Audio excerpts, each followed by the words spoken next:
മുതലപ്പുഴയിൽ പ്രശ്നങ്ങൾ ശാശ്വതമായി പരിഹരിക്കുന്നതിനുള്ള ഒരു നിർദ്ദേശമാക്കി മാറ്റി ഈ വർഷകാലം സമാപിക്കുമ്പോൾ പണി ആരംഭിക്കണം.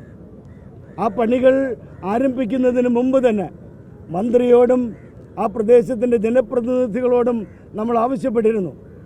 അദാനിയുടെ ഡ്രഡ്ജർ, വലിയ ഡ്രഡ്ജർ ഇവിടെ വിഴിഞ്ഞത്ത് കിടപ്പുണ്ടായിരുന്നു. അദാനിയുടെ ഒരു വാഗ്ദാനമാണ് 2018 മുതൽ 23 വരെ ഈ ഭാഗത്ത് 7 മീറ്റർ ആഴത്തിൽ മണലെടുത്ത് മാറ്റാമെന്ന്. അങ്ങനെ വലിയ ഡ്രഡ്ജർ ഉപയോഗിച്ചിരുന്നെങ്കിൽ 2 ദിവസം കൊണ്ട് അവിടുത്തെ മണൽ മാറ്റാമായിരുന്നു.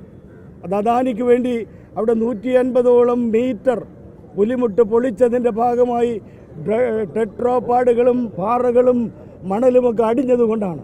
അദ്ദേഹത്തിൻ്റെ ഉത്തരവാദിത്വമാണ്.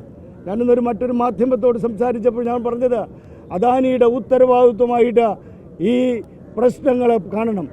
2018 മുതൽ മുതലപ്പുഴയിലുണ്ടായിരുന്ന എല്ലാ മരണങ്ങളുടെയും എല്ലാ അപകടങ്ങളുടെയും ഉത്തരവാദി അദാനിയായി മാറണം.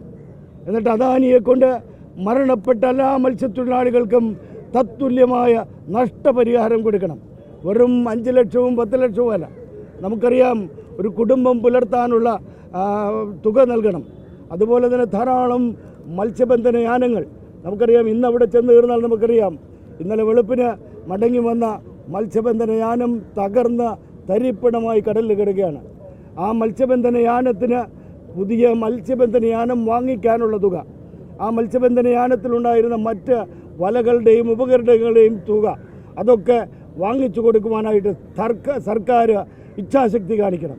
അത്തരം നിലപാടുകൾ സ്വീകരിക്കാത്തത് കൊണ്ടാണ് അദാനി നമ്മുടെ നെഞ്ചത്ത് ചവിട്ടി നിൽക്കുന്നത്. ഈ നെഞ്ചത്ത് ചവിട്ടി നിൽക്കുന്ന അദാനിയുടെ നിലപാട് ഒട്ടും സ്വീകാര്യമല്ല. പൊതുജനങ്ങൾ, നമുക്കറിയാം, ഇവിടെ അദാനിയുടെ പോർട്ടിലേക്ക് കൊണ്ടുപോയ പാറകൾ കൊണ്ടുപോയ ടിപ്പർ ഇടിച്ച് പല മരണങ്ങൾ നടന്നു.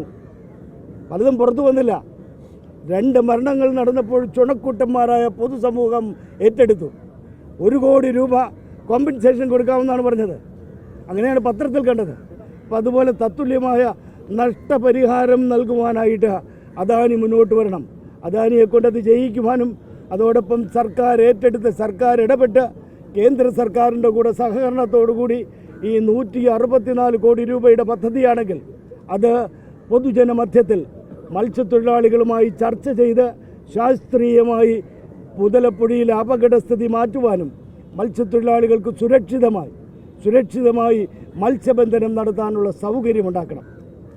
ഈ അടുത്ത ദിവസങ്ങൾ വീണ്ടും കൈവിട്ടുപോയ കളി പോലെ നമ്മുടെ ഫിഷറീസ് മന്ത്രി പറഞ്ഞത് മുതലപ്പുഴ അടച്ചിടാനാണെങ്കിൽ പിന്നെ എന്തിനാണ് ഇത് നിർമ്മിച്ചത്? ഇത് നിർമ്മാണത്തിൻ്റെ ഉദ്ദേശം തന്നെ ഈ വർഷകാലത്ത് മത്സ്യത്തൊഴിലാളികൾക്ക് സുരക്ഷിതമായി മത്സ്യബന്ധനം നടത്തുന്നതിന് വേണ്ടിയാണ്. കാരണം ഈ സമയത്താണ് മത്സ്യത്തൊഴിലാളികൾക്ക് ശിഷ്ടകാലം മുഴുവനും കഴിയാനുള്ള മത്സ്യം പിടിക്കാനുള്ള അവസരം. അങ്ങനെ അത്തരം കാര്യങ്ങൾ യാഥാർത്ഥ്യബോധത്തോടുകൂടി തിരിച്ചറിയുകയും മനസ്സിലാക്കുകയും അത് പരിഹരിക്കാനുള്ള ശാസ്ത്രീയ നിർദ്ദേശങ്ങൾ ഞാൻ നേരത്തെ സൂചിപ്പിച്ചു. ഇവിടെ അദാനിയുടെ ഡ്രഡ്ജർ ഉണ്ടായിരുന്നു. ഡ്രഡ്ജർ ഉള്ളപ്പോൾ തന്നെ ഞാൻ അവിടുത്തെ ഒരു ജനപ്രതിനിധിയെ വിളിച്ചു പറഞ്ഞു, സർ, സമയം വൈകിയിട്ടില്ല, 2 ദിവസം മതി. ഒരാഴ്ച കഴിഞ്ഞപ്പോൾ വീണ്ടും പത്രത്തിൽ വാർത്ത വന്നു, വിദേശത്ത് നിന്ന് ഒരു ടഗ് വന്നിരിക്കുന്നു അദാനിയുടെ ഈ പറഞ്ഞിരിക്കുന്ന ഡ്രഡ്ജർ ശ്രീലങ്കയിലേക്ക് കൊണ്ടുപോകാൻ. അങ്ങനെ അദാനി നമ്മുടെ ഭൂമിയിൽ നമ്മുടെ സ്ഥലത്ത് സ്വൈരമായി വിഹരിക്കുമ്പോൾ ഈ സംസ്ഥാനത്തെ പൗരന്മാരുടെ ഭൂമിയും സ്വത്തും ജീവിതവും സംരക്ഷിക്കാമെന്ന് നമ്മുടെ ഭരണഘടനയിൽ തൊട്ട് വാഗ്ദാനം ചെയ്ത ഭരണാധികാരികളൊക്കെ സങ്കോചത്തോടുകൂടി ഇങ്ങനെ കൂച്ചുവിലങ്ങിട്ട ആളുകളെ പോലെ നിൽക്കുകയാണ്. അത് ഒരിക്കലും സാധ്യമല്ല. ഈ പ്രശ്നങ്ങൾ പരിഹരിക്കാനായിട്ട് അടിയന്തരമായി കേരള സർക്കാർ നിയമസഭ നിർത്തിവെച്ച ഈ പ്രശ്നം പരിഹരിക്കാനുള്ള മാർഗങ്ങൾ എന്താണെന്ന് ചർച്ച ചെയ്യണം. കേന്ദ്ര സർക്കാരിൽ ഒരു ഫിഷറീസ് മന്ത്രി പുതുതായിട്ട് വന്നിട്ടുണ്ട്. അദ്ദേഹത്തിൻ്റെ സഹകരണം, കേരള സർക്കാരിൻ്റെ സഹകരണം, പ്രതിപക്ഷത്തിൻ്റെ സഹകരണം, മത്സ്യത്തൊഴിലാളികളുടെ സഹകരണം, സാങ്കേതിക വിദഗ്ധരുടെ സഹകരണം, അദാനിയുടെ സഹകരണം, എല്ലാം ഉറപ്പുവരുത്തിക്കൊണ്ട് ഈ പ്രശ്നങ്ങൾക്ക് ശാശ്വതമായ പരിഹാരമുണ്ടാക്കുവാനായിട്ട് കേരള നിയമസഭ നിർത്തിവെച്ച അടിയന്തരമായി ഈ വിഷയം ചർച്ച ചെയ്യണമെന്ന് ഞങ്ങൾ ആവശ്യപ്പെടുകയാണ്.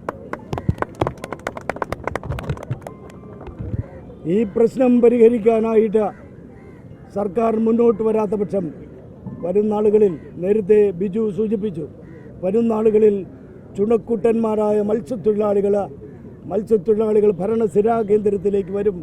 പ്രശ്നങ്ങൾ പരിഹരിക്കുന്നതുവരെ അനിശ്ചിതകാല സമരം ഉൾപ്പെടെയുള്ള സത്യാഗ്രഹം ഉൾപ്പെടെയുള്ള കാര്യങ്ങൾ ഏറ്റെടുക്കുവാൻ ഞങ്ങൾ നിർബന്ധിതരായിത്തീരും.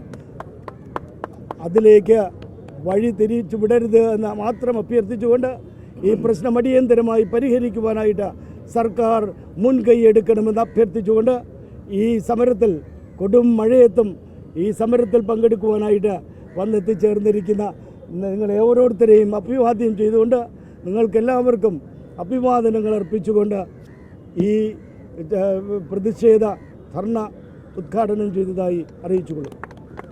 നിയമസഭാ മാർച്ച് ഇനി അങ്ങോട്ട് സമരത്തിന്റെ ഒരു പരമ്പര തന്നെ നടക്കുവാൻ പോവുകയാണ് എന്നുള്ളത് ബഹുമാനപ്പെട്ട മോൺസിഞ്ഞർ യൂജിൻ എച്ച് പരേരയും പ്രഖ്യാപിച്ചു കഴിഞ്ഞിരിക്കുകയാണ്.